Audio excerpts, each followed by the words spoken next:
Yesterday, I made a video on how I set goals, but it included some unnecessary things, so here is a more concise version.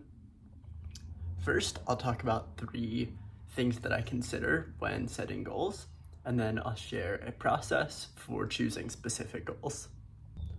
I'll start with the 3 considerations. The first of these has to do with when you set goals, and it's setting goals before the period of time they apply to begins. So if I'm setting a goal for the summer, it's helpful to set the goal before the summer begins so I can get started working on it right away.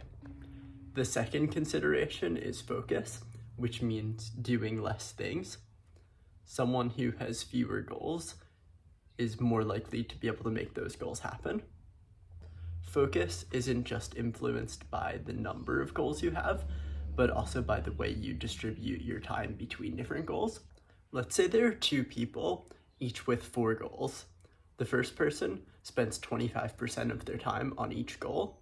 The second person spends the majority of their time on one goal and a little bit of time on the other 3. The second person would be more focused.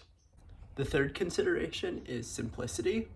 I want my goals to be simple, clear, and straightforward, so I can easily remember them and keep them in mind when doing things.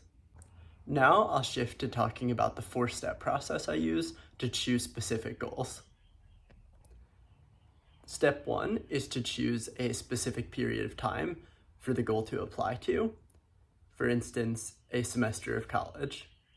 Step 2 is to define a general vision of what you want to happen during that time. For instance, doing well on exams and getting better grades than you have in the past. Step 3 is choosing a behavior that will help you to make this happen. For instance, studying often. And finally, step 4 is to find a way to measure this behavior, or specifically to measure the extent to which you're doing this behavior. For instance, tracking how long you spend studying each week. To summarize this process, step 1 is choosing a period of time. Step 2 is choosing a vision for what you want to happen. Step 3 is choosing a behavior that will make that happen. And step 4 is choosing a way to measure that behavior.